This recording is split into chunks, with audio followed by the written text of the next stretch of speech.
Pat, do the honours. Oh, nice.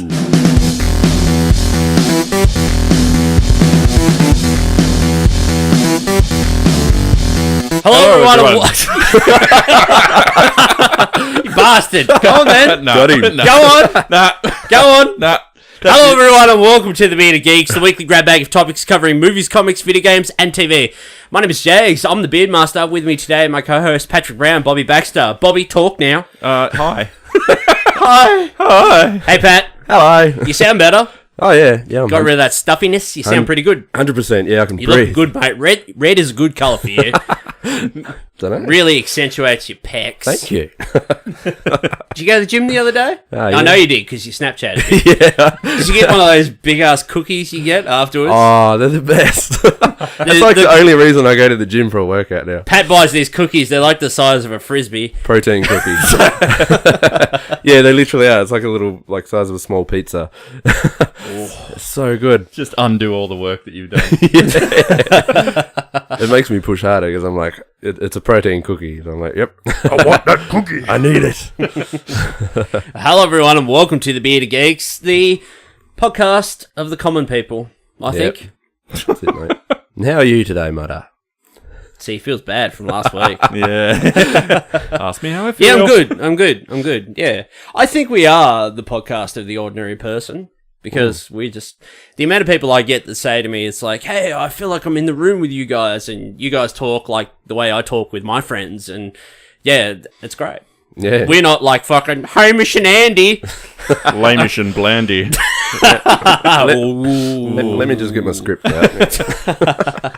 But no, we're just regular dudes, man, and I really like when people say that. It makes me feel good.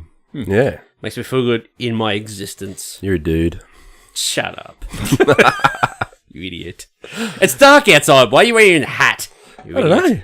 I'm hiding something. Put it back on. Oh, yeah. So how is everyone? What's going on? You first. Went to the Wiggles the other day. That was pretty good. No. Wow, God. that's not Yep. what I was Took the kids to see Did the you Wiggles. see Captain Feathersword Yep. Saw them all. and Dorothy the dinosaur? Yeah, they were all there. Yep. Emma Wiggle and Anthony, all the others. Big red car. Lockie. Yeah. Who the fuck's Lockie? Lockie, this is a purple one. Ah. The kids loved it. That, Jeff? Sounds like you I think loved he's it. gone. Yeah, he's gone. Wake up, Jeff! Yeah. Jeff didn't wake up when the house was on Jeff's fire. in a coma. Yeah, Jeff was the one that... They're in his bedside. Wake up, Jeff! Please. The song gets really dark. There's like violins and gets real bleak. Yeah, kids loved it. They were going nuts. Like, Mason was just running up and down the aisles screaming in, like, happiness the whole time. And Put a leash back on that and kid. forth. Yeah, it was kind of weird because there's no real front area for them to just watch it. Yeah. So there's just, you can probably stand in the aisle if they want to, and that was it. You have to sit down in like a theatre seat the whole time. And having a 2.5-year-old, you can't sit there for a full hour in one seat like that. They go insane. So yeah, so that was It's hard. only an hour. About an hour and a bit. How much is the ticket for an hour Wiggle show? I can't remember. I think it was $30 or $40 each or something. I can't remember. Okay, that's all right. I can't remember. Yeah. No, it was pretty cool though. And then there was lots. Sounds it. Yeah. I actually quite enjoyed it at the start. I think someone enjoyed it more than his kid did. I don't know why, but like, because I don't think it was Mason running up and down the aisles. Paddy's stage diving off the into To the Wiggles mosh. pit of 2-year-olds. yeah. Oh, being a dad though, like the past few years, and then you see them so much. When you're a dad. Yeah, and you see the Wiggles so much on TV that you kind of, I don't know, in some way you do kind of enjoy seeing them, and then seeing them live, I was actually You're like a little, brainwashed into enjoying that. I was a little starstruck. I was like, saw him, I was like, oh, there's the Wiggles. I was like, it's cool. I'm a Paw Patrol kind of guy. I'm the Hooly Doolies. No one liked them. Fraggle Rock. Muppet Babies. Muppet Babies, yeah. Muppet Babies were good. We're going to have to change this to like the Bearded Dads. Come up with a dad segment or something. Yeah. I don't know. Oh, let's talk about the Eat giveaway we've got going at the moment. Yeah. Bloody oath, we're getting some good response for that. And we're Yeah. getting a lot of really great entries. Like, some of them even made me squirm. Oh yeah. Because I think I was projecting myself into the mind of Patrick Brown as I was reading them. And I'm like, whoa, it's making my skin crawl just reading it. But yeah, we've had a lot of awesome entries. Yeah. And I think by the time this goes up, the winner will be announced tomorrow, if you listen to this on the Monday. Yep. So, yeah, there's still, I think, 4 or 5 days to go. So, yeah, I'm going to put up another Facebook post. Take a half a week off work just to read them all. Yeah, I was like, no novels, guys, and they're like novellas. Yeah, they're long. It's good, though. But no, they're really good, and we've got, a lot of interest in it, and a lot of people participating, so it's been really good. So I talked to Pat about it, not about Bob. I haven't talked to Bob about it. But, yeah, we might do them maybe sort of regularly, maybe every couple of months we might do one. Mm-hmm. Yeah, it'd be really good. 5 or 6 weeks or something like that, we might do one. Around big releases or exciting stuff. We'll get you to draw one next. Hey? We'll get you to draw one next. It'd be a big dick and balls. What's the movie beautiful for? sketch. That John Holmes movie I watched last night. And we'll get you to do one next. Oh, yeah. Give it a go. That'd be really cool. Cartoony one. Bobby Baxter special. Yeah, that'd be good, actually. I'd go in the competition for that. That'd be awesome. You'd have to pick me to win, though. Or it'd be one of you two. So, Pat, how do you feel? You've had a chance to read some or most of the entries we've got so far? Yeah, I read a few now. I've read about... And how do you bloody feel? 4 or 5, maybe 6, I think.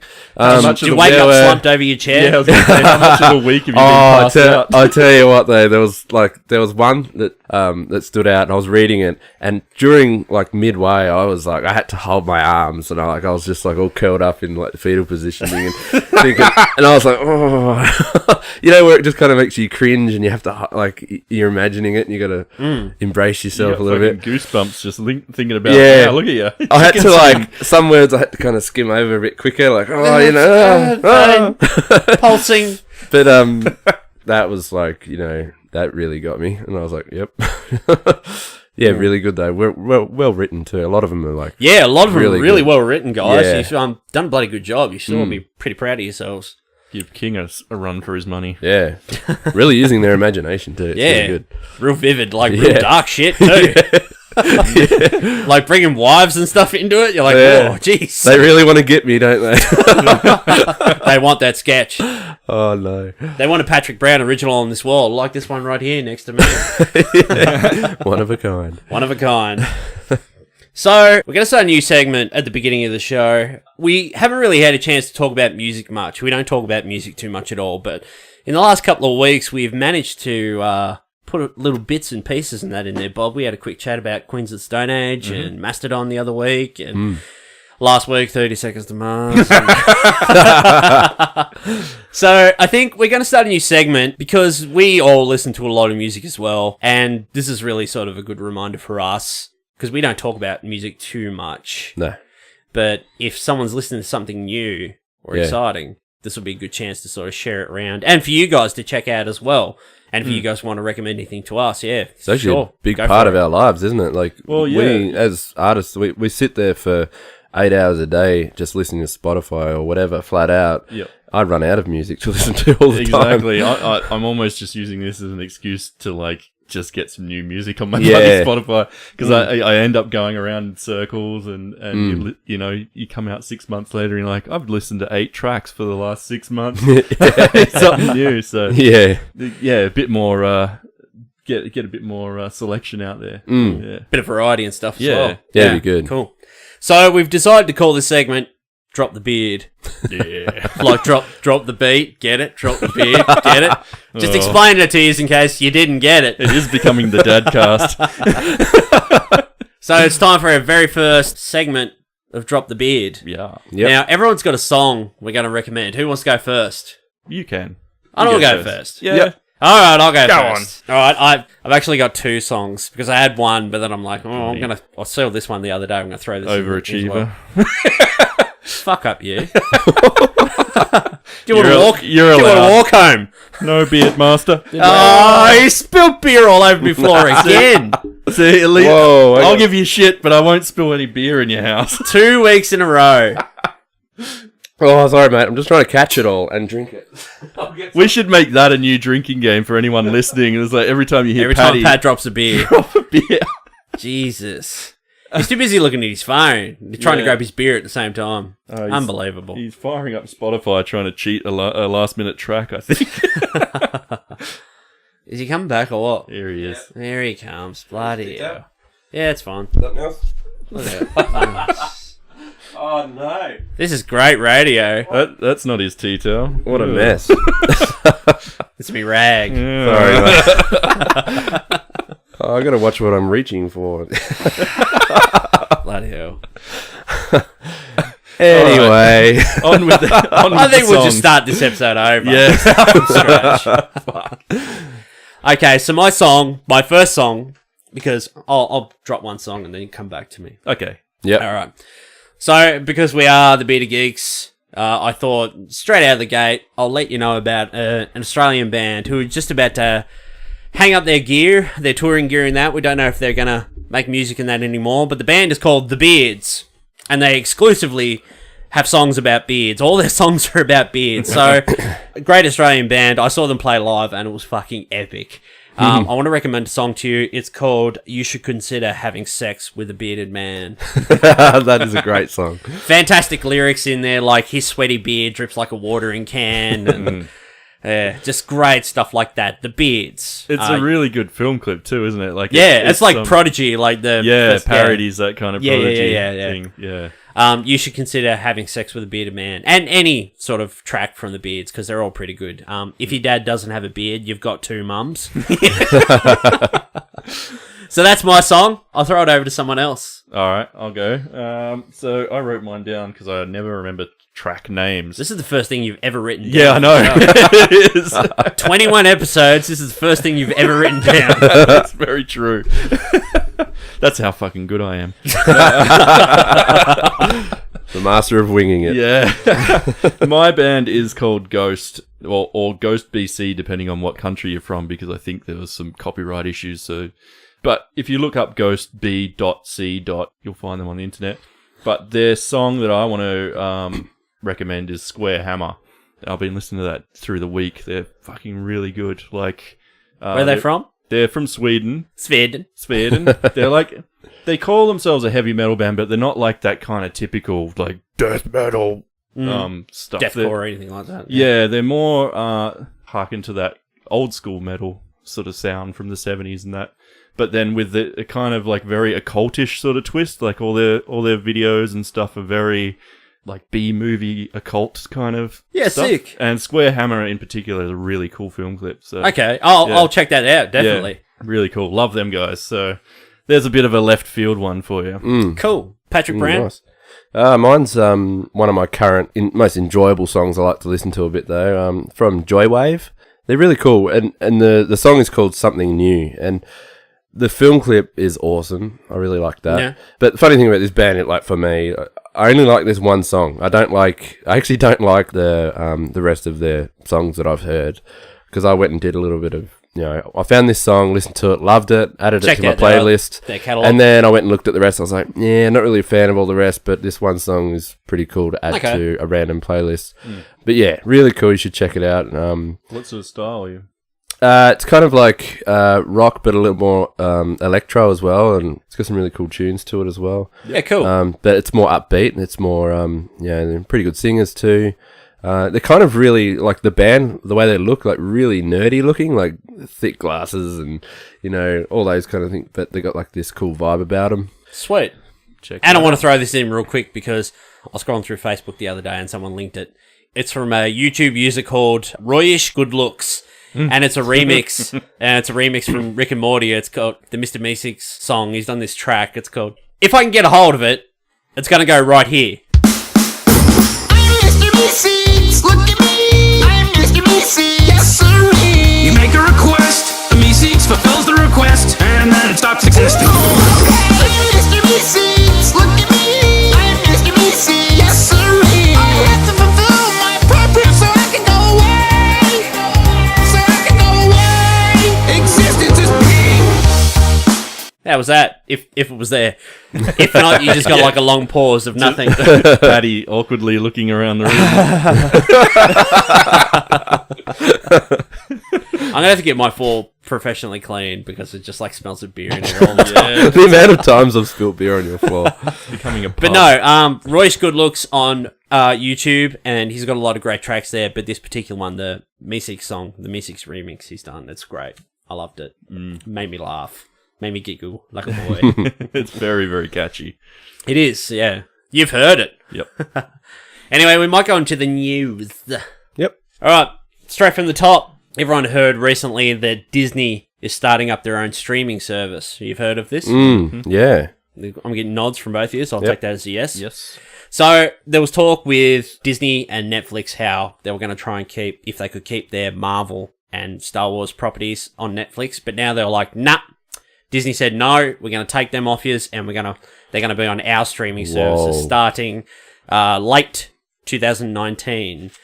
This doesn't really affect me because I buy every Marvel and Star Wars movie anyway. So Yeah. I can just go to my Blu-ray collection and watch them. But Makes Netflix less convenient, doesn't it? Well, you're not. it makes any streaming. The amount of streaming services we have, like it's okay to have, like, I don't earn the most amount of money. Like I earn a little bit of money, but I don't earn too much. But I have Netflix, and that costs me like $12 a month or whatever it is now. It's gone up to, but you know, I can afford to have Netflix, but I can't afford to have 3 or 4 different streaming services. That's exactly the problem with this shit. It's like, it was great when it was just 1 or 2 because you kind of like, you get your value for money. But now that like every fucking dog and his uncle is going to like come out with their own streaming service, tie down the rights to each streaming service, and you're going to end up paying more than fucking Foxtel to be able to keep on top of all the shows that you want. And I'm not liking this at all. I was thinking about it. Did Disney really have that much to... Like, I know they've got a really big catalogue, but do they have a Netflix-sized catalogue? Like, well, I read today that they want to start producing shows and movies for the streaming service like Netflix do. They want to do like Disney originals or whatever. So they want to do sort of movies, TV-style movies, and television shows as well. But they've got a massive catalogue. The amount of stuff they've got, like, I feel like it would be a very particular clientele for the Disney streaming service. Like, you know, parents with kids. Yeah. Or, you know, like, I know some real diehard Disney fans that would probably sign up and get it so they can get access to sort of everything. Like, if it was a reasonable price and I had the money, like, yeah, bugger it, I might get it. Yeah. I like watching old Disney movies and stuff. Because they'll definitely stick to, like, Disney-style stuff, won't they? Yeah. You know, like, it won't be, you know, there won't be any more adult kind of stuff in there. I mean, Star Wars is quite adult, if you think about it. That's Disney. But do you think they'll start putting a bit of edge on some things? Create some more adult shows? Nah, they'll just keep doing their thing. It's not Disney to do that at all. No. They've got a very particular brand and culture, and they're not going to change that. Yeah. For me, I think I'm kind of hoping that this is they're gonna do this, and it's gonna fail, and then they're going to go back to Netflix.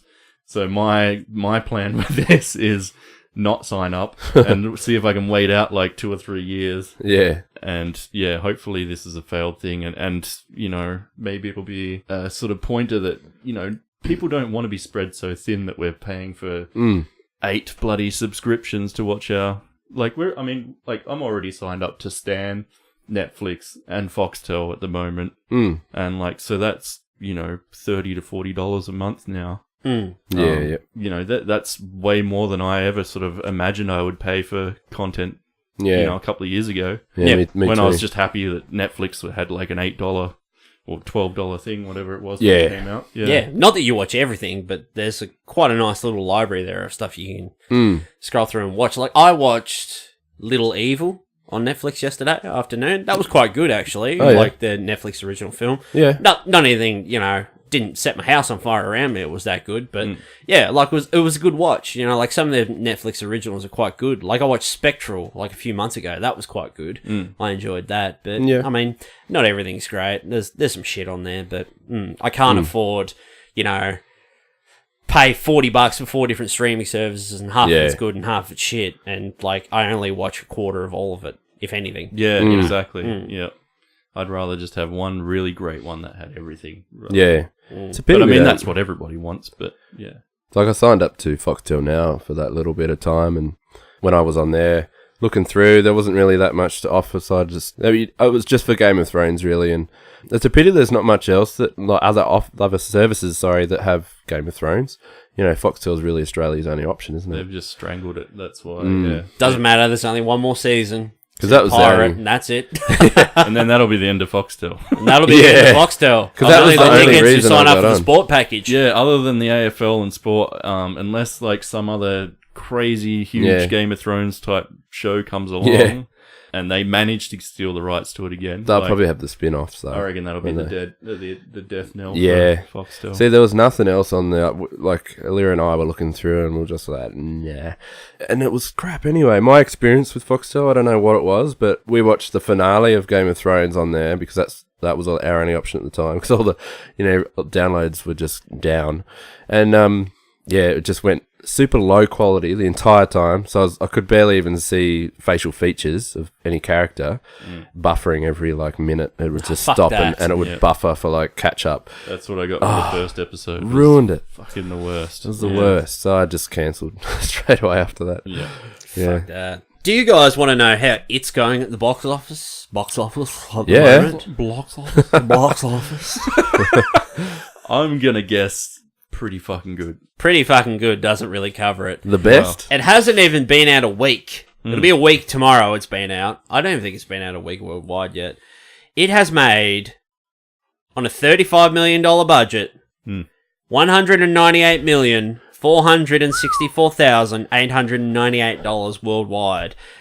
Normally, the domestic, so the American domestic is smaller than the foreign. I don't know in what markets and that it's opened yet, if it's open in all of them or not. Yep. But the Americans, they've taken 132 million, and the foreign is only 66 million. So that's a massive turnaround there. Yeah. I mean, this movie is fucking killing it. I think people have been hanging out for a really good, horror movie, haven't they? Just in a fucking cinema. great movie to get behind. Yeah. Exactly. Do you remember, was it, it was last year when we were in New York and all that clown shit started going down around the world? The clown outbreak. Do you think they signed the movie before that? Or do you Yeah, think it was definitely before that. It was definitely before Yeah. that, okay. I thought maybe someone just went, holy fuck, we've good got promo. we've got to bash out a fucking It movie because the clowns are trending off the fucking charts. Did you guys see the thing I tagged you on Facebook before? The clown, it was for the It promo. But I did see that. Someone yeah. did the prank. Yeah. Yeah, I did see that. Some the clown hiding in the gutter. That was pretty funny. Yeah, I read today that sequel's definitely happening. I didn't really say this last week, but I thought, oh man, it's going to suck because I love those kids and their dynamic and that so much. I'm not going to see that in the second movie, but what's going to happen is in the second movie, when they've got the adult versions of those guys, they're going to flash back still to the 80s, to when the kids, after everything happened with Pennywise, so when all the kids sort of start to go their separate ways, and when they're still kids. So the kids will still be so prevalent in the next film. And there's all this fan casting going on at the moment, and the director, Andrew Muschietti, or however you pronounce his last name, he said he'd really like to get Jessica Chastain to play the adult version of Bev. So I'm like, I'll get behind that. That'd be great. Oh, yeah. Yeah, and then I read another article today that said it might even be 2 sequels, like a trilogy. Wow. I was like, ooh, Yeah. you could ring it out, but not if not if it's going to jeopardize the quality of the next film. And the film Makes after you that. wonder. I was thinking about it during the actual watching the movie. If they did their sequel, sure, that's based now, 2017 or so. But if they did another sequel after that, wouldn't they have to do a futuristic one, another 27 years ahead, and somehow? Nah, it'd just be take that movie and just split it in half. Ah, okay. Yep. Yeah. More money. Yeah, that'd work. Money. That was I was editing last week and I was asking you that. I went on that big spiel about directors and everything, and I went on that big 30-second spiel and I was like, so what do you think, Bob? And you're like, they just want more money. Ka-ching, dollar dollars. Ka-ching. Anyway, dollar bills, yo. Drew Goddard, who directed Cabin in the Woods, and I think he was the showrunner on Daredevil as well before he left. Yep. And he produced a lot of stuff like Lost and all these other shows and shit. Drew Goddard has signed on to write and direct Fox's X-Force movie, which is going to have Cable and Deadpool as sort of at the forefront of this group. So the X-Force film, if you guys aren't familiar with X-Force, in the 90s, they just made up all these X-Men books to capitalize. There was X-Men, the Uncanny X-Men, X-Force, Excalibur, Generation X. Oh, there were so many. There were so many X-Men books. Weapon X or something. Yeah, there was an X-Force book, and there was sort of just like the younger sort of kid team and that. But in the last sort of 10, probably to 15 years, when they've redone the X-Force book, X-Force, they've made like a sort of covert Black Ops mutant strike team that they send in. You know, like Wolverine was the leader of the group, and they had all black outfits and their suits. They all had like red eyes and shit. It was really cool. So I think they're going to go that same sort of route with this. But yeah, Deadpool and Cable are going to be back because Deadpool was originally first introduced in X-Force back in the day, and Cable was the leader of the X-Force. So yeah, that's pretty good. I kind of feel bad for Drew Goddard because he was signed on to like a lot of stuff with Sony. Like there was talks he was going to do Venom, and that fell through. And then he was going to do a Sinister Six movie, and he was producing that. Then all the shit happened with the Amazing Spider-Man 2, and it all went sideways. And like he's stopped and started like a lot of different projects sort of over the years, but now he's got his hooks in this. So yeah, feel glad for him. Yeah, nice. More Deadpool guys, more Cable. Yeah, I'm always up for that. Yeah, cool. Patty Jenkins, who directed Wonder Woman, she has officially closed the deal to direct Wonder Woman 2. That's just happened in the last couple of days. Yep. Her salary is going up dramatically, if sources are correct. She was paid $1 million for the directing gig of the first film. Really? And now her salary is going to be somewhere around the $7 to $9 million for Wonder Woman 2. Really? What's the average for a director to do a movie I got like no that? idea, man. I think it just depends on who you are and your name. And it's all about, it's not, your body of work, it's who you are. Yep. Yep. Like, say, John Watts for bloody Spider-Man Homecoming. I doubt he was paid a lot of money. He was probably only paid $1 million or so. He only really did sort of indie flicks. He did Cop Car with Kevin Bacon. Yeah. That was a pretty good movie. So big names like James Cameron would probably be reeling in 10 plus million. Yeah, per Spielberg, movie. all these big name directors and that.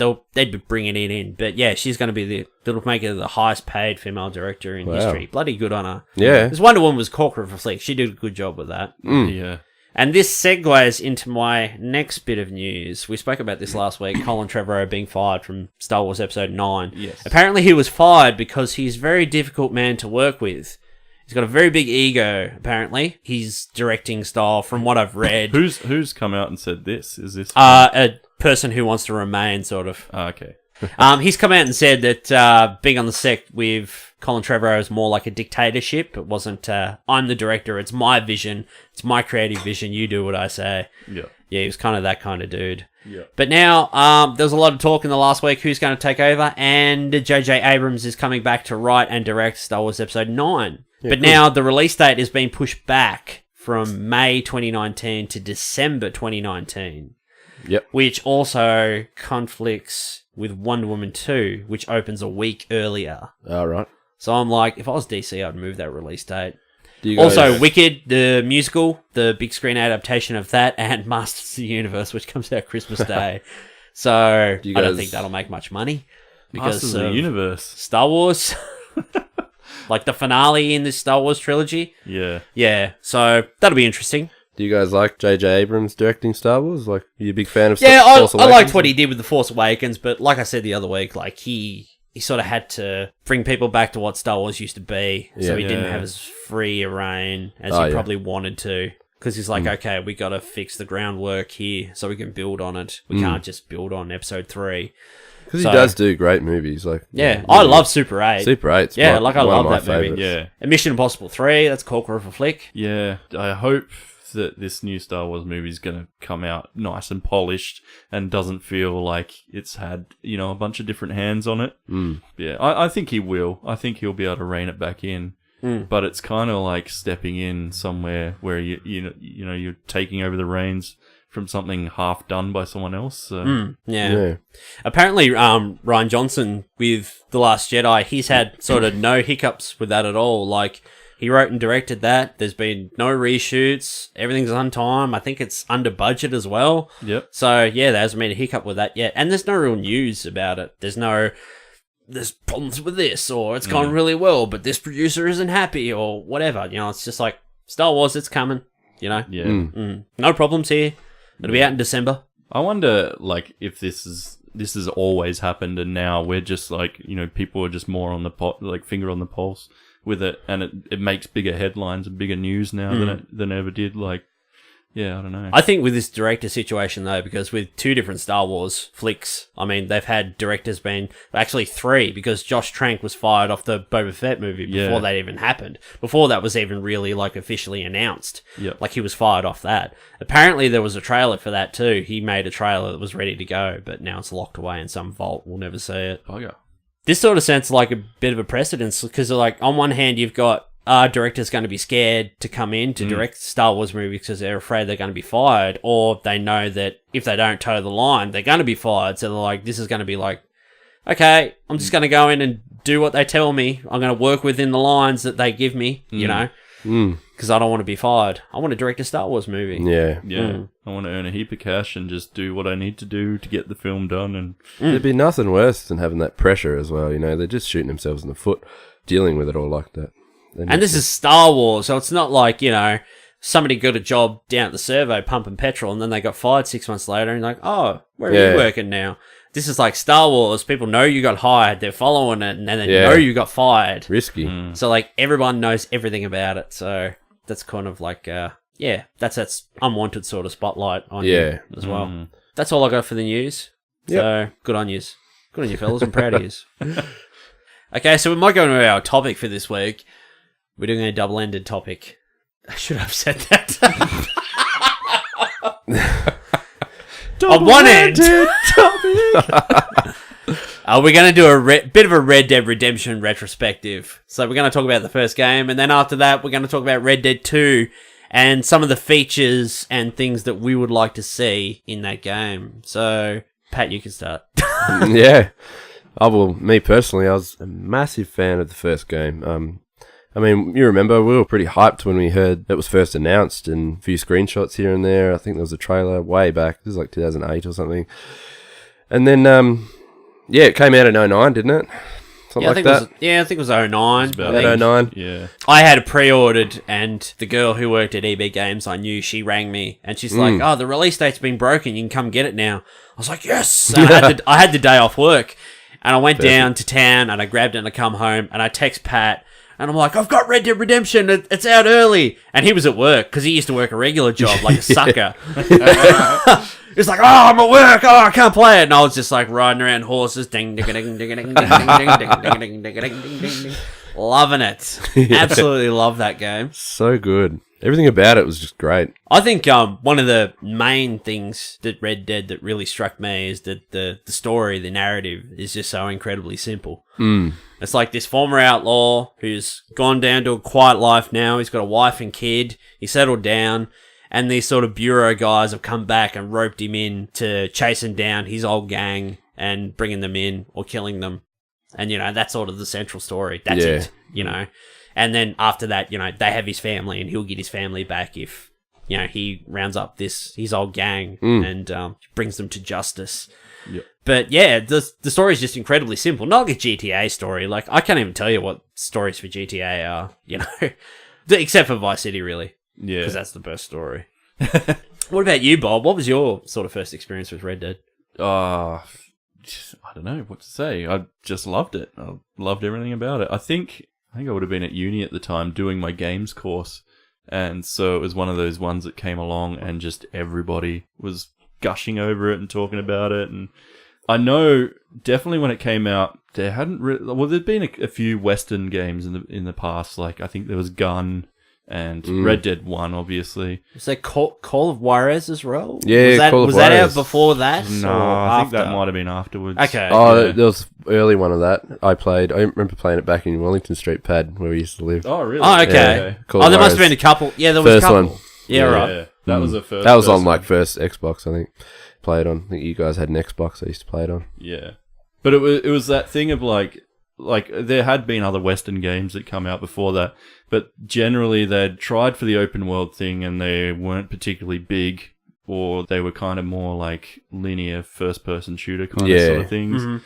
And I remember firing up the Red Dead for the first time and setting out on a horse and going like, holy shit, I can actually ride to everywhere I can see. Like I can ride to those mountains over there. It was an amazing feeling, wasn't it? Yeah, and the horses as well was a huge, like just seeing all the muscles move on the horses and stuff when you sort of take off for the first time, you're like, holy shit. At the time too, like I played a little bit the last couple of days, just sort of a little bit here and there, just sort of get reacquainted with it before I come and did this episode. But like Pat and I always used to talk about it, like back in the day when this game came out. I think some games may compete with it now. I think it's just a bit of preference at the moment, but I still think that game has one of the best like horse like mechanics and physics ever. Like when these horses run, you can see every muscle like under the skin, and the controls weren't too sluggish, they weren't too super responsive.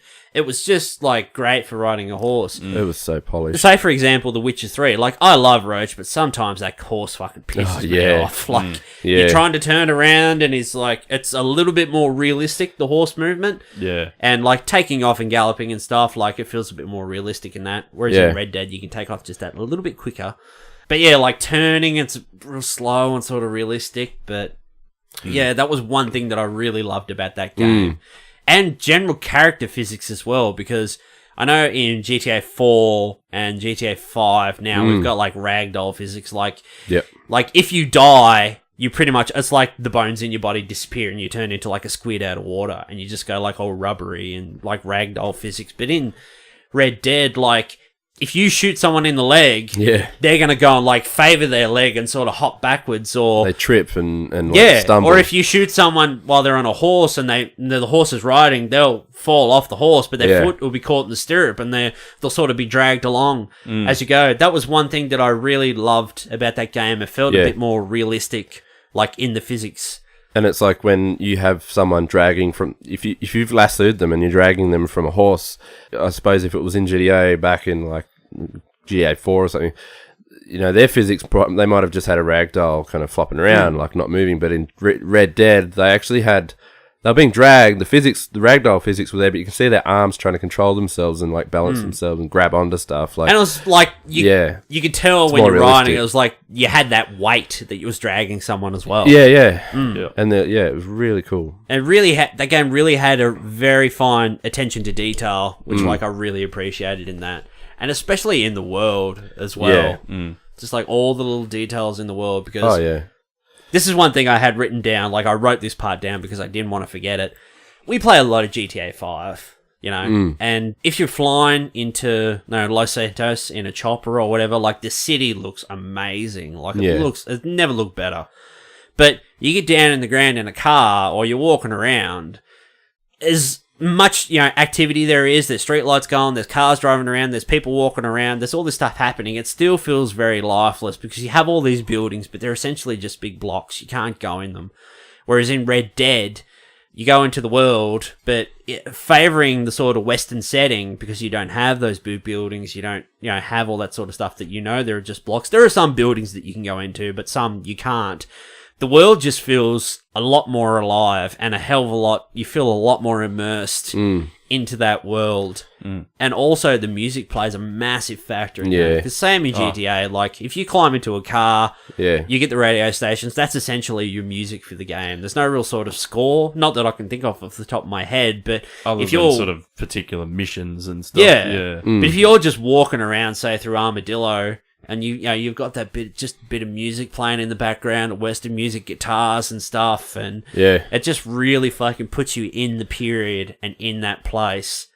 They really created that atmosphere. You're dead right. Like, just going around the scenery, it's very scenic. Everything is, there's dust, there's tumbleweeds, everything, and like birds flying around. You can shoot those birds if you want to. Like, they're not just for display, they're actually living in some cases to collect the hunting things and stuff. The challenges, exactly. So rabbits running around, and they've done a great job because it's quite an open world, but even though it's like in GTA and stuff, those open landscapes are quite useless, but in Red Dead for some reason everything seems like, you know, it's real, like it's there, and it's more life. It's a lot more tangible. You're more immersed. Even though it is a big open area, and people complain about that in Red Dead, and you know, any sort of open world game like other GTAs and stuff. Oh, you got this big area of like desert, which is essentially nothing. It's wasted.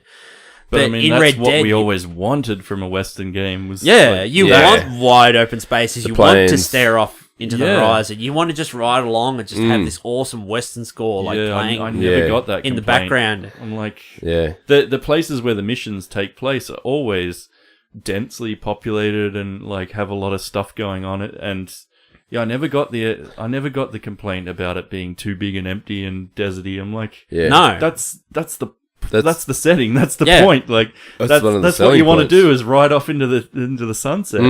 And it's more interesting riding across the desert and coming across like a little remote cabin just sitting up on the hill. You're like, what's the story there? And you can go up and you can check it out. And there may be a stranger up there. There's usually something there, isn't there? Yeah. That was one thing I loved about Red Dead Redemption. Like the an stranger old busted encounters. up church or something. Yeah. And there's always you go into a graveyard and some of the graves are dug up. Yeah. And, coffins are exposed. Do you remember that mission that you do? I think it was a stranger mission or something. And this guy, creepy old guy, and he's like, I need to collect some flowers for my wife. She really likes these flowers. And it's like one of those ones where you got to go and collect a bunch It's a fetch quest. Yeah. And you get them all and you bring them back to him after so long. Like, you need a fair few. And you bring him back, and he brings you in to see his wife, and she's like, she's dead. She's just sitting in the chair, rotted corpse there in the chair, and and he's just like, oh, this is weird. And, a little bit of humor like that was pretty cool. And that was one thing I loved about that game. Like, that Strange Mission was all so different. The first one you have is like, you pick up the notice, and there are people going missing in the hills, and you can see the hills from where you are in Armadillo, and you go up there to check it out, and you find blood, and you find out that there are like cannibals up in the hills, they're like killing people and eating them. Oh, I love that. The best Stranger mission though is the mysterious guy, the guy that has no name, who knows who you are. You think he's the devil. He wears the top hat. Yep. And you're like, what's your name? Shit. Yep. And he's like, John Marston. He's like, I know you. He's like, you know me, friend? He's like, how? And then you run into him a couple of times, and then in the very last time you see him on the hill at John's place. Yeah. And he's like, turn around, you son of a bitch. And he like shoots at him, and the bullets just go. And he's like, face me. He's like, he's like, we'll meet again, John, or whatever. Because in each of his missions, like the times you meet him, he's basically trying to remind him, like, they're kind of redemption missions. So John's, each of those, he's trying to do good, go and help this nun, and you have to do something for her, and then you can either shoot her in the face or you can help her and stuff. Like, he gives you that choice. So it's like you can either be really bad or you can be, prove that you're good again. And then you're at the end, he tries to shoot him, and there's nothing's happened. He's like, doesn't even exist. That was one thing I like. Little things like that, just like supernaturally kind of sort of undisclosed, it's never explained, like who this guy is. Like, that's something I'd like to see in Red Dead 2, that guy come back. Yeah, my favourite. That story for this game as well is incredible. Like, it's like you said, it's so simple, but fuck, it builds to like the best ending. Yeah. Like, one of the best video game endings I've ever played. I think. And going back to the music, like the song plays when he goes back to the farm.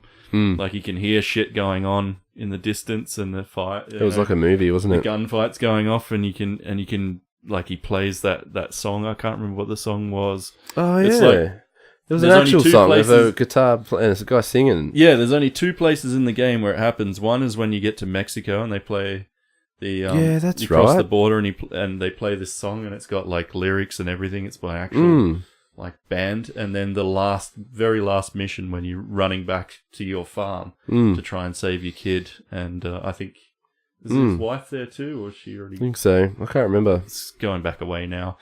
But and then a second song plays, and that song, like, I just remember like racing back to the farm and going like, holy shit, this is intense. Like, something's happening. Yeah, this is important. And the lyrics of the song are like responding to like what's happening to John. Yeah, I'm like, Jesus Christ. Yeah, it's so good.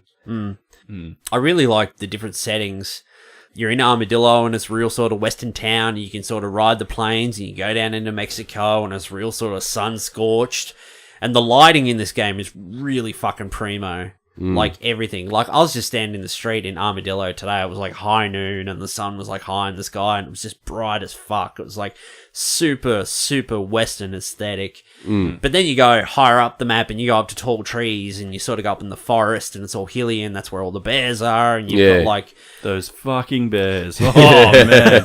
They used to just destroy me. Yeah, they're tough. Yeah. You've got that great train bridge that's over the waterfall in the river where it sort of horseshoes around up to tall trees. Yep. That was a great sort of area of the map. I think that's where like the cougars and the... I remember... Bloody cougars. I remember being... They're the worst. Bears are nothing. I was Cougars. about to say, I remember being held up in a cabin and I don't know, it's so memorable because it was such a big moment where it was just in free roam. It wasn't a mission or anything. I was just stuck in this cabin that I found and there were cougars surrounding me. There was about 3 and there was like all surrounding and I was stuck in the middle and I hid in there. They couldn't get in and I was trying to pick them off one by one and it took me literally probably half hour or an hour just Is that hiding in this thing. Was that in tall trees? I feel like I remember. Yeah, that tall too. trees. You're probably with me. You guys are probably there. I can't remember, but I definitely remember being stuck in a cabin like that. maybe we were doing online, were we?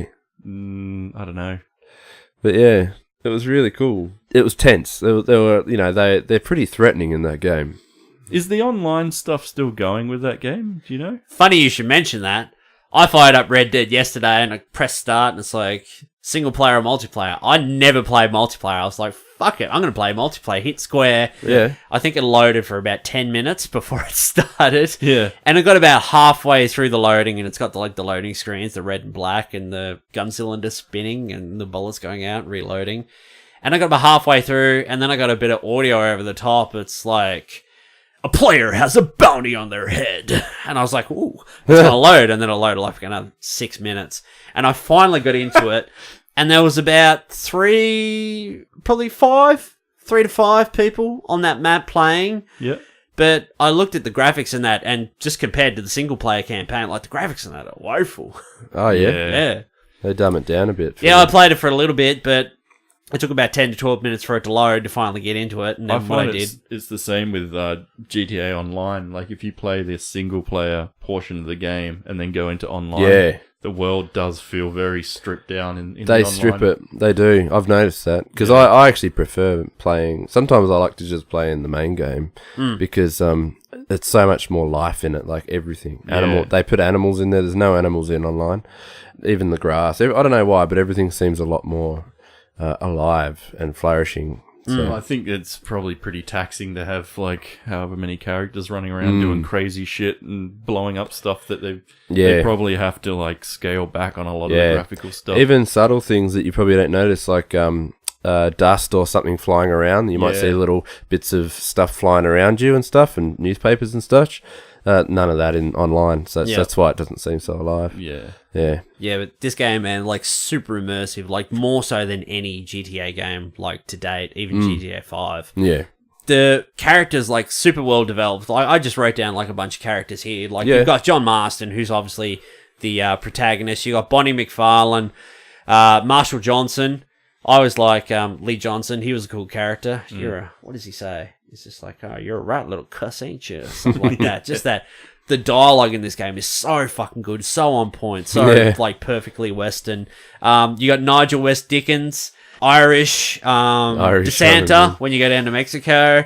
Landon Ricketts, who's fucking great character. Edgar Ross. You got Dutch Van der Linde, and you got Abigail and Jack Marston as well. How much of like a you sort of get through the game and you've killed or you've rounded up all your ex-bloody gang members and stuff, and then you finally get to go home and you have like those ranch missions where you take your kid hunting or you ride into town, you ride up to the store with your wife and stuff and to get cattle or whatever. It's a great end game sort of scenario. It's like a wind down. It's like being at the gym and like doing a wind down after that. And then you get that brutal ending, and everyone that's knows where now. it hits the you. game came out 8 years ago. John gets killed, and then it comes back like 3 years later, and you're playing as his son Jack, and he goes and hunts down Edgar Ross, and then you have that final duel like by the river, and then you kill him, and then it just boom ends like a Western should.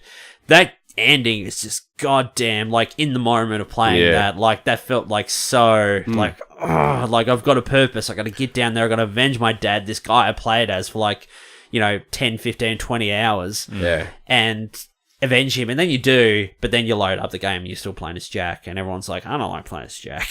Even though you get all the AMF outfits that his dad had. Landon Ricketts was a great character. Oh, yeah. The old guy. And it's funny because when John meets him and he's like, oh, I read about you. You used to be a hero when I was a boy, he used to say. And, because Len, obviously he was probably the best shooter apparently in the West. And yeah, so, and he looked up to him. And so now that he's meeting him as an old man, it was just really cool. But yeah, I like that guy. He was all washed up. I liked it, just all the little details. Like, you could buy newspapers and you can read about exploits and stuff that were happening. The bounties. Bounties, you had pardons, all the mini games and that you had. Like, you had, what'd you have? Racing, you had hunting missions. Horseshoe. Bountings, you had all the mini games. You had Horseshoe, playing horseshoes. Yeah. Oh, poker. Fuck, Oh, I yeah. wasted so many Me hours too. playing poker in that game, and I would never win. I could never win. I think I got it down to a bit, but that was good. Not too good, though. The game I played the most was Lies Dice. Oh, Yeah, that was a good game. Yeah. 5 Finger Fillet. Fuck, that was a hard game. Oh, yeah. Oh, man. Yeah, I could never win that either. I decided to... I bought the Game of the Year edition, like, what was it? It was like 2013. And I started a new game, and I played it from the beginning. And when I was a younger man, I used to play pretty much the main story, the main campaign. I'd do a little bit of side stuff here and there. But then I'd get to the end of the game, I'd have all this boring side stuff I had to do, like, repetitive over and over again. So, pretty much when I got to Red Dead, I'm like, nah, I'm gonna do side stuff as it comes up, and I pretty much do that now. Like, I'll pretty much, if I'm in an area, I'll clear the area before I move on to the next one. Yeah. And so I did, like, side stuff as I went, and I got right to the end of the game, and when I got through the game, I had, like, 97.3% completion. I was like, yes! You fucking ripper! Nice. So I'm like, I'm going to beat it 100%. So I did the last of the bounties, and I had to play, like, 5 Finger Fillet, which was fucking tough. I couldn't do. So what I did was I got on, like, Cheat CC when it was still around, and I got the code, and I wrote it down on a bit of paper, and I couldn't do it and, like, look at the TV. I just had to get the timing right. I remember the timing, how fast I had to go, and I just looked at the paper, and I was just like, X square, O triangles, X square, until I got it. And then I looked up to see if I got it. I'm like, yes, I fucking got it, you ripper. There's a finger on the table. I'm like, damn it. Yeah. But there was some stuff that was, like, really hard. Like, there was, like, kill 5 bears with a knife. I was like, Yeah. get Oh, yeah. fucked. Just like, hand to hand. And lots of other shit, like Deadeye, like 10 birds, like blow 10 hats off people's heads in a Yeah, row or that's something right. like that. There was all this riddle, like, some of it was really annoying, but I fucking did it all. I did it 100%. I became the legend of the West. And the fame and honor system in that game was awesome as well. Like, you could be a bad dude. You could tie up people and put them on the train tracks. Awesome Yeah. trophy there, by the way. Old school, like, bloody matinee. like tying up a damsel and putting her on the train tracks, twirling mustaches. Yeah. And yeah, like, I always play hero. I play hero first because that's the hardest. Because it's easy to be a villain because you just got to run around and kill everyone. Did the same thing in KOTOR. Like, I played and I only just got, like, top Jedi level, like, before I got to the end of the game. When I decided to play through the second time as a Sith, I got to, like, the first planet and I was, like, maximum Sith, like, before I left that first planet. So it's really easy to go the bad guy route, but it's a lot harder to build up your hero stats. Yeah. So I always do that first, and yeah, I really liked that system. That's something I hope they bring back in Red Dead 2, the fame and the honor system and stuff. Yeah. I love being able to play as a bad guy. I love that option. I always did that in Mass Effect games. I'd always go the Renegade, not the Paragon. Yeah. And what about Deadeye? Because I had Deadeye and Red Dead Revolver, but this was just a great mechanic. I was always worried it'd never work. Like, really when I'm good. trying to do duels and stuff. Like, I tried to do it. I didn't know how it actually worked. Do I have to fill the meter, or can I just do one headshot? Because I tried doing that, but then I got killed. Like, I just want to kill the guy with one shot, but I have to, like, shoot him in the knee, shoot him in the elbow, shoot him in the head, or just shoot him in the head 6 times. Bang, bang, bang, bang, bang, bang, bang. Yeah. Yeah. When I remember that being confusing when I first started as well, because I wanted to be that one shot fucking, you know, bang! Yeah. And then he's just like, and you get killed. Like, oh, dead. Yeah. And then we also had, back when they used to do story DLC, and it used to be awesome, Undead Nightmare. Yeah, that was the best. Now I 100%ed the fuck out of that as well. And I got that bloody unicorn I did. When you run it, there's a rainbow trail behind you. That one. Really? Well, I played Red Dead on PS3, and then I heard Xbox 360 had better graphics for it. So, like a year later, I went and bought when the Game of the Year edition came out, and it had both, and so I bought both. And then I was like, well, I can't just jump into Undead Nightmare, so I started playing Red Dead again, and then only got about halfway, and then sort of gave up. So I never actually really fired up much. I think I mucked around a little bit for about an hour on the zombie one, but not much. So much fun, that game. I've and still new got weapons it. and stuff in there as well. I think after I finish Dark Souls, maybe I'll put that in. Yeah, definitely give that a crack, because that's a lot of fun. Oh, so good. It's nice going back to the old 360 games. I've been good. I've got that fucking massive library sitting in my office. And I'm like, there's all these games here. A lot of them, like, you know, you buy and then you just never finish or stuff. So yeah, I'd be definitely keen to go back all the way through Red Dead. I think. Yeah. I've still got that vinyl for you, mate. Undead Nightmare vinyl. Yes. Been keeping his eye on it. super famous artist Patrick Brown got like a care package from Rockstar. It was like a Red Dead Redemption care package. I died when I got that. I was like, you know, no way. Because I did a lot of fan art back in the day for Red Dead Redemption when I used to do a lot of drawings. I better start my fan art. Do what I wanted. And then it caught their eye, and they were like, emailed me out of the blue, oh, we really enjoy what you've been doing, and you know, it's been great for the fans, and we'd love to send you a care package. So I sent them my address, and got this. It was a giant box, and it had all this merchandise. I had t-shirts, but there's like a stick of dynamite, which is a candle, and it's like Red Dead Redemption up the side, and he's got like a deck of cards. He's actually got like the Liar's dice, like dice in like a little leather pouch. It's like leather and everything, like proper set of cards. But he's got the actual Red Dead Redemption soundtrack on vinyl. And I've been eyeing it off for fucking years. And one day he actually said to me, he's like, here, mate, you can have it, because I never look after anything, so you can have it. You'll be well looked after. And I was like, oh, thanks, mate, thanks. And then I left his house, and I forgot to take it. The next time I came back, and I said, I got to get that vinyl, he's like, oh, no, I think I'll keep it. I remember you were dirty. No, I remember you weren't that keen. You were like, oh, I couldn't do that to you. I was like, no. I'm still waiting. You danced around it, and then I left it. That's how I remember. He left it. Now every time I'm like... Let's put him on the spot right now, knowing that he actually does want it. Oh, I know. I've known he wants it for a long time. Yeah. Now I'm like, I might hang on to that. I'll take it and settle the score. Yeah. I'll be the mediator here. And he's also got care packages from Bethesda as well. Like, he's got a big Fallout. And Witcher? Like, oh no, you won that. You won the Witcher. Won the competition for the Witcher and got the skateboard, which I brought in today. Yeah, and what was the other one? Bethesda Fallout stuff. That was awesome. Had fun with that. Start doing bloody video game fan art. I need some. They look after their fans, like the gaming companies. Look after they haven't fucking looked after me. Look after you. I used to do so much fan art just on all these different things. Just imagine all the free shit you'd be getting if you still did fan art. Oh, trust me, I want to do fan art. I still want to do it all the time, but I just can't. I haven't. Marvel's taken over. No time. You're just gonna have to quit. I always sit when we watch a good movie, like we've gone to the cinema and like it or especially Terminator. After we watched that, I was like, I really want to do a full piece on the Terminator, and I was really wanted to, but I just can't. Like when I used to get that feeling, I'd just bang it out. Nothing to stop him. Do it in a week and have this full piece done, and then can't do that anymore though. So imagine all the free shit you'd still be getting. All the people be messaging you, teach me, master, teach me. Missing out. Now you do fan art for money rather than fame.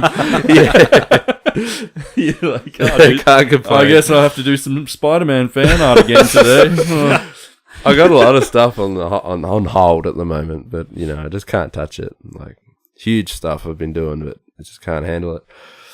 Too much stuff. Anyway, so Should Red we go Dead on to Redemption. 2?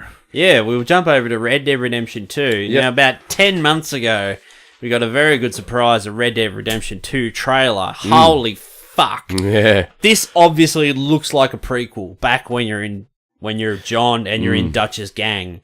Because if you look at the blown up image that they released where they're all walking in the sun, the guy on the very left is the dead set spitting image of John Marston. Then you got the guy that looks like Bill, he's got the beard, he's got exactly the same hat. There's a guy that looks like Dutch, and then others. I'm going to throw this out there. This is something I thought about. It's probably very unlikely, but there's 7 guys in this gang. Do you think that there is a chance that there would be 7 playable characters? Yeah. I don't think they'll spread it that thin. One of them's a female character too. I don't know if you noticed. Yeah. How do you guys sit on the idea of... Because, I mean, the first game worked great with just the one character. Well, 2, I guess, if you count the end. And it had that kind of lone cowboy sort of thing. But then GTA 5 came along, they did multiple characters, and it worked relatively well. You know, it could be a little bit better in some respects, but in general, like, it was a test and it paid off, it worked well. Yeah. Like, where do you guys sit on having multiple characters? And, like, how many would you want, roughly? I don't have a problem with multiple characters. I really like the idea of just playing as the one guy, though. I really like that idea. If this is going back to when John was in Dutch's gang, when there was just their gang in general, I don't know where they're going to pick it up. Whether John's like fully into the gang and he's a shit bloke, or he's sort of on the edge and he's ready. It's leading up to when John's going to leave, like he's had enough of this life and he's going to leave. I think it would be a really interesting dynamic to go back to have John as he's going to sort of become the John that we know from the first game, but to also have other characters from that gang to play as. But I think it'd be really great. I've been saying this for a long time. If they do multiple characters, we need to have a character that, like, if it was GTA, it needs to be a cop. We can play as a cop. So we play on both sides of the law. But if this was work so much better for a Western, like if you played as a gang member, but then you play it as, like, there's a US Marshal who's on the hunt for this gang that you're in, you know? That would be great. You know what my prediction is for this game? Ring-a-ding-ding, Pat predicts a thing. For Red Dead 2. I don't know if I'm really into, like, playing both sides, though, because you kind of... It's hard to invest in one side or another, you know? Like, I think other games have done that with Heavy Rain and Fahrenheit and stuff like that. Yeah, that's true. And David Cage you games. kind of feel conflicted about your choices, because then you're like, well, if I do kill this character then I'm like. then I'm going to fuck up my other character. And yeah, you kind of like... Okay, that is a true, very valid point. Yeah. I feel like I'm all for multiple characters, but I feel like I need to play one side or the other kind of thing. Yeah. You got to have that hatred for the other, like, you know, that GTA San Andreas, like, Tenpenny. You fucking hate Officer Tenpenny at the end. Like, if you were playing him all the way through the game, chasing these gangsters, then it might be a bit muddy as to who's the good guy, who's the bad guy. I don't see there's no way where we wouldn't play as John again. I don't see that happening. Like, if John was in the gang, you don't play as him. I hope we do, because I fucking love playing as John. Yeah, I did too. He's a great protagonist. And I love his voice acting and everything, like, yeah. Well, what were you going to say? You were going to say something, Pat? I was just going to... Well, it's funny you say that, because I was actually going to say, I bet you... My prediction is you don't play as John. I reckon he will be... Because the whole thing about Redemption is that he used to be the hardest son of a bitch, you know, like... My prediction is, for this one, if it's a prequel, he is going to be the big baddie, bad villain. He's going to be... You probably won't be able to play with him. I reckon our guy is going to be some rookie in the gang, some new guy, who's green as hell, and that's your guy. And then you may be in the gang, with John in it, so you're close to him all the whole time. I bet you he's a real arsehole, real son of a bitch the entire game. And I reckon they're going to play on that, like, he's evil almost, like he's going to be bad.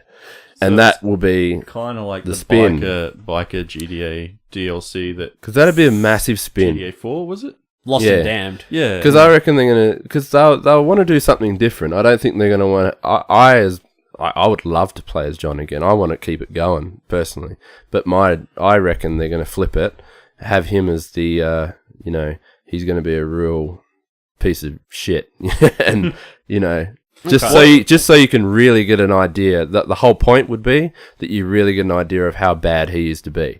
Because that's what they kept going at through Red Dead Redemption, was he used to be the worst and, real bad.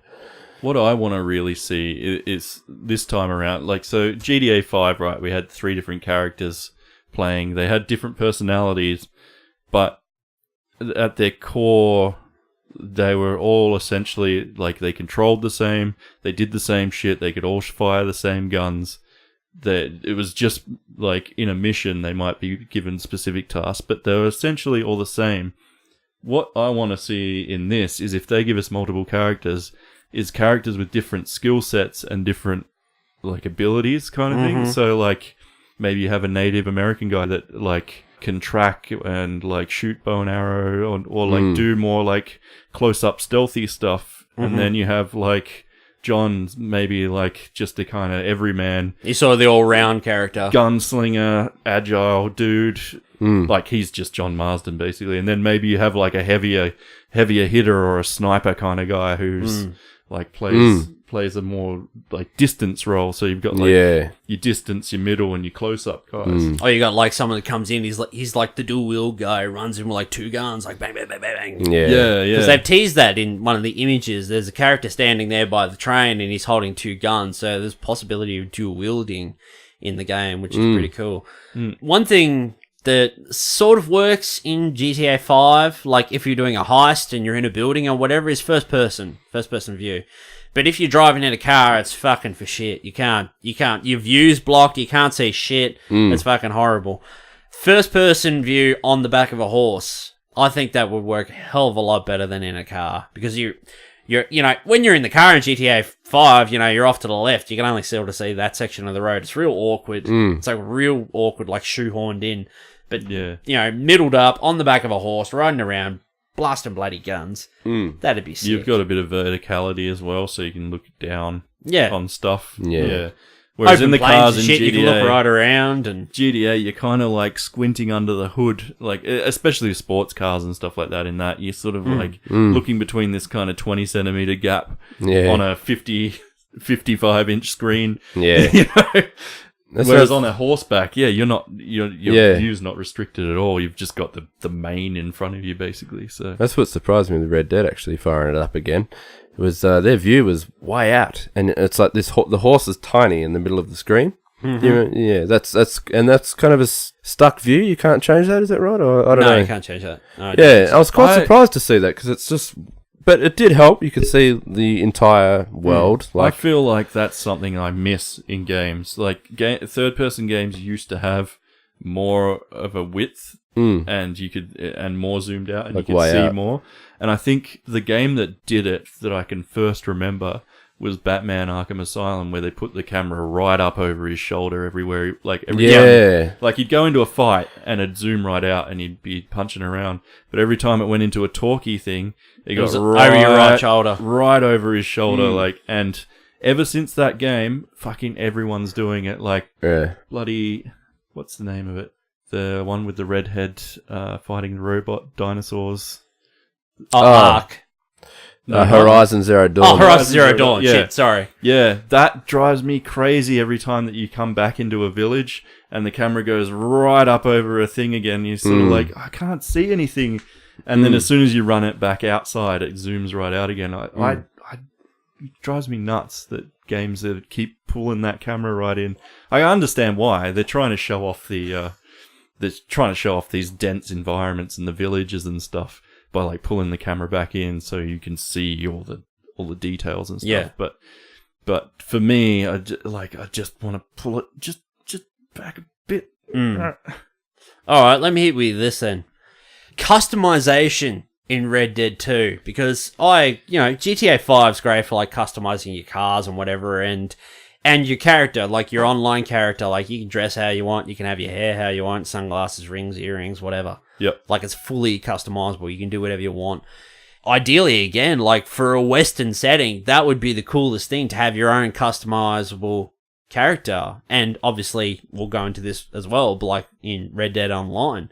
customizable horses, like, you know, you can have not just cosmetics, but like stuff that makes, you know, your horse faster. Like you can buy the best set of horseshoes or whatever. These make you run like the wind or whatever, or, you know, little things like sort of Roach had in The Witcher. Like, you know, you've got a better saddle, you know, for stamina or whatever, or you've got, you know, horse blinders, you know, for the fear factor and all that sort of stuff. But not only just for horses, but for weapons as well, because I spoke about this ages and ages ago on the show about having customizable guns, just like with like details and like maybe engravings and different colored stocks and handles and all that sort of thing.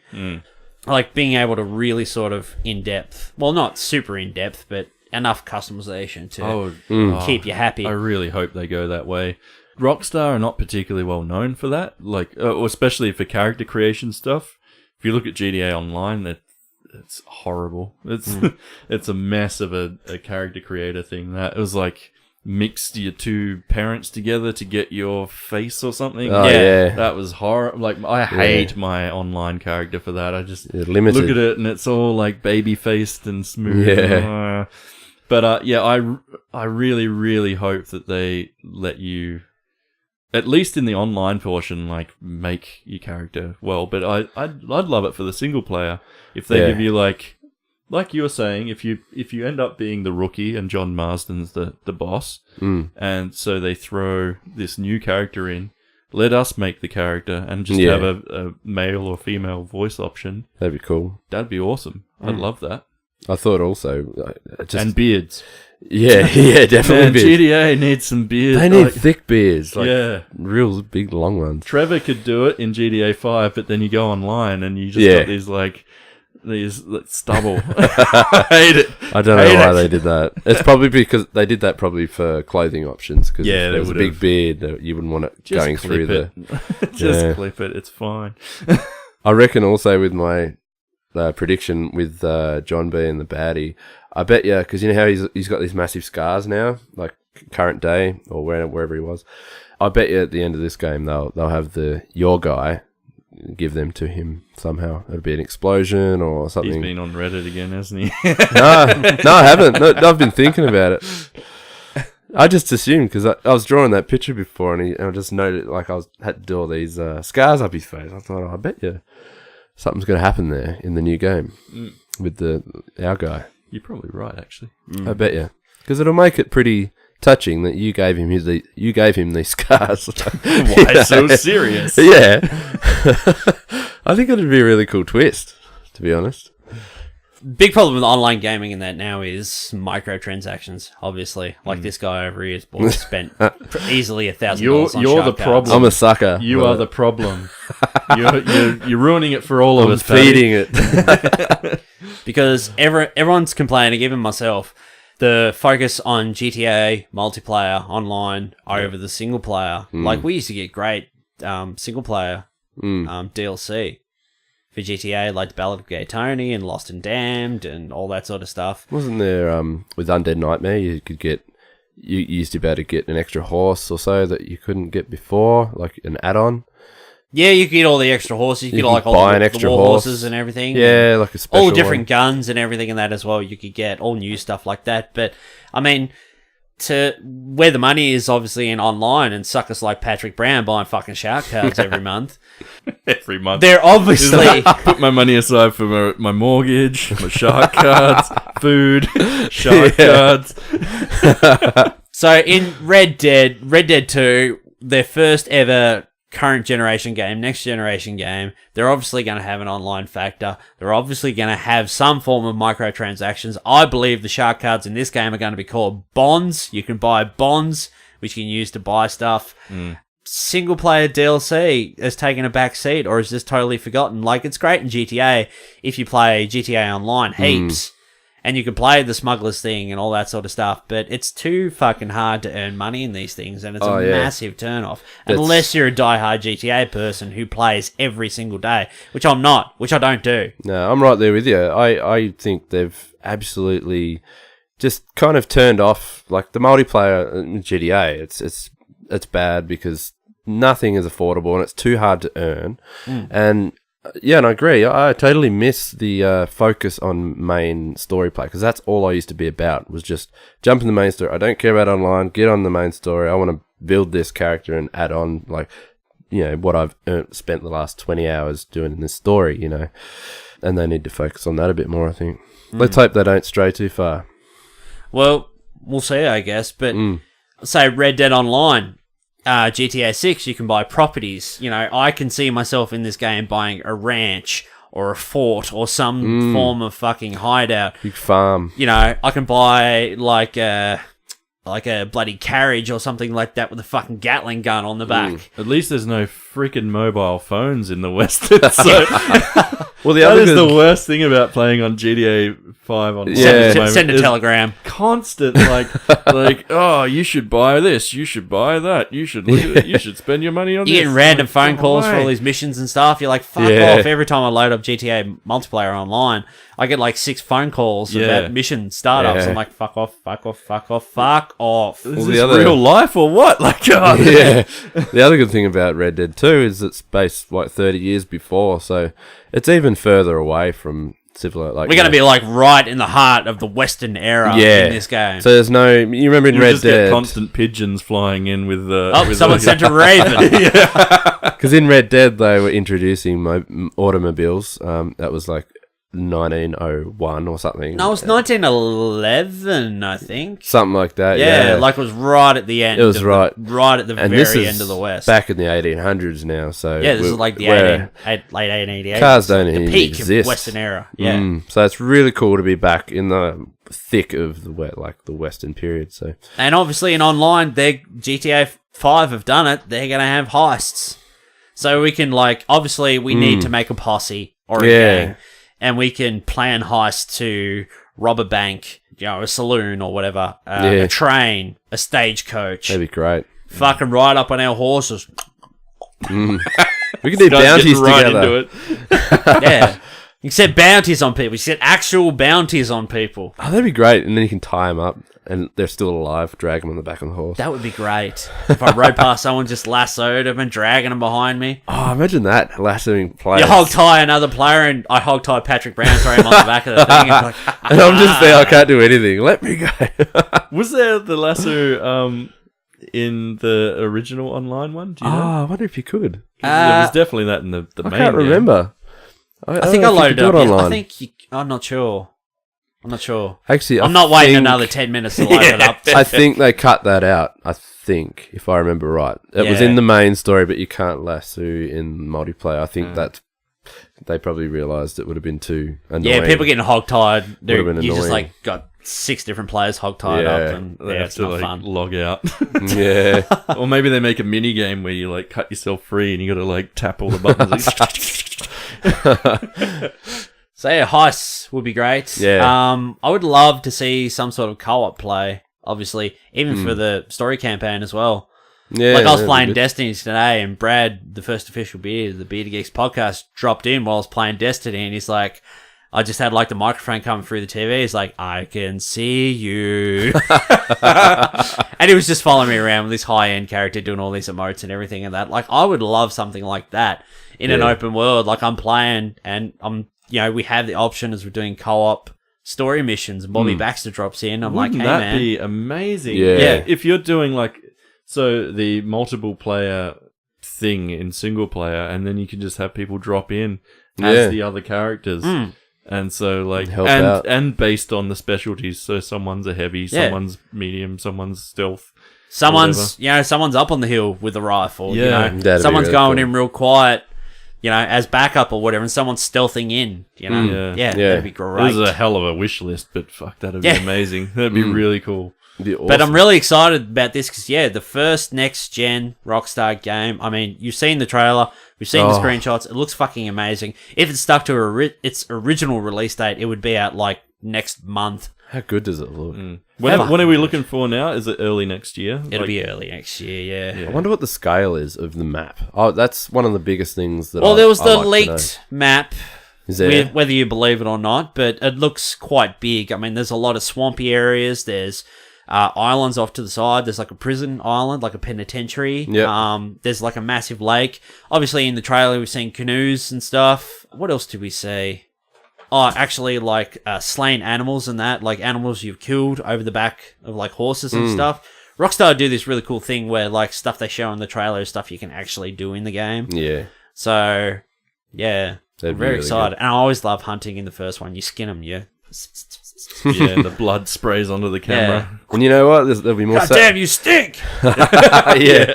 There'll be more Sasquatches around. This is based earlier, so I reckon we're gonna have a few more of them. Patrick Brand is He bloody gets Sasquatch. so I love excited it. about like Bigfoot. paranormal Yeah. shit in Rockstar games. Like when there was talk about the aliens in GTA, he was just like, "Oh, they exist." I was like, "Yeah, but you know, GTA's not real though. Aliens don't really exist. They only exist in that game." I'm still waiting Like, for that. have you played Halo? There's aliens in Halo. Yeah. I just love the mystery, and I think it'd be great. Imagine going for a hunt like in this Red Dead 2. If there's like you can go on the hunt for an actual Sasquatch or something. Well, speaking of that, if we're getting Red Dead 2, we would have to get Undead Nightmare 2. Yeah, Because there's no way they will could, like, do that. You could not deliver Undead Nightmare 2 to us. They'll have to do it. That would be great. It'd be amazing. It'd be cool as well to get sort of, if this is obviously a prequel, to maybe run into some characters that were in Red Dead Redemption, do the whole Vice City thing where you see like some characters that were in GTA 3 in that game, even though they don't have speaking roles, you run into like younger versions of themselves. They're really good at doing that, aren't they? Or if you're riding around and you hear about Landon Ricketts, you know, he's Yeah. off in this next town, or you're reading the newspaper and he's still about, you know. Yeah. They always like to do that stuff with their games, don't they? Yeah. That'd be great. I'm just glad there's no more modern shit. Fucking Life Invader, fucking all this other shit. Social media, fucking... It's I think that's- fun and Take me back to the Wild West. Yeah, it's good fun, and like I did enjoy all that stuff when that game came out. But take me back to the West. I want It's to like do an some escape, Western. really, isn't it? Like it's just like a bit of a getaway from real life, and it's more relaxed and the serenity. It's Westworld. Yeah, it is. A lot of people have asked me before, like, what's your favourite game? What's your favourite game? And I always say it's Red Dead Redemption, Yeah. without a doubt. Yep. And I'm glad to be going back. And yeah, when this comes out, I'm not going to be playing anything else. Like, fuck GTA Online. I'll never play that again when this comes out. And Sorry. you bastards Sorry, won't Pat. either, because you'll be playing Red Dead Redemption Online. Oh, we'll be with me. having I've pussies been and dying everything. for an excuse to uninstall it. I know I can't uninstall it from my PS4 because you guys want to play it all the time. So I'm like, I got to keep it on there and updated. But every patch that GTA comes out with is like taking up more and bloating more and more of my Yeah. space. So like, I have to uninstall more and more games to fit GTA. I can't wait to just erase it and be on to the next Rockstar game already. Erase like 300 gig worth. I couldn't agree more. I'm the into amount of that. times I'd look to GTA and be like, I can't delete that. Like, I had to delete Star Wars Battlefront, even though I wanted to play that more than GTA. Me too, yeah. Because that was like 70 gig to like taking up 70 gig of space. I'm like, fuck. So it was either that or GTA. I was like, I was just getting my groove on with Star Wars. I was like getting a feel for it and getting good. And then, and then I had to get rid of that to make space for another bloody update. You guys are going to have to buy Destiny 2 so we can uninstall GTA and play that instead. Yeah. Yeah. And then we're getting Battlefront in 2 months, so we're going to be playing that. Don't know about Patrick Brown, but I'll be all over that. Paddy's never going to uninstall GTA 5, are you? No. It's not going to happen. No. He's invested too many thousands of dollars Yeah. into the online side. It's a good go-to too when you just want to muck around and do nothing. No, it's not. No, No, it is. it was for a while. It's It not was, anymore. but it's not anymore. It's not when you don't have the money to spend on shark cards. Like, that's the only reason we play, because you play and you've got everything. Yeah. I'm a die. And then we're like, Pat, make us an associate. So you get access to all your shit. Can you fly in one of those like $7 million bloody jets you've got, please? I think that might do it, boys. Yeah. All right. You might wrap it up. Cool. All right. Sounds good. Pat, online, go. Yeah, PatrickBrownArt.com is my official website. You can go to there. DeviantArt.com/Patrick Brown. You've done this like check it 20 out. times. How can you keep like stumbling? I thought I was doing all right. And Facebook, you can go to Patrick Brown Art. Just there, search for that, and you should find me. Sorry, Pat. That's all I got. Sorry, I love you. Your turn. Oh, Bobby. I'm just going to call myself in. All right. Yeah. BobbyBaxter.com is where you can find my website and all my portfolio and stuff. And follow me on Instagram and Facebook as Bobby Baxter Cartoons. That's Sweet. it. And you can find the Bearded Geeks on Facebook, facebook.com/Bearded Geeks Pod. We're also on Instagram at the Bearded Geeks, on Twitter at Bearded Geeks Pod. We're on TeePublic. If you want to buy a bloody t-shirt, mate, get on there. We're thinking about making like a shithouse t-shirt. That's a great catchphrase. Yeah, from Bobby. Shithouse. Whenever Paddy lets me down, shit out. We're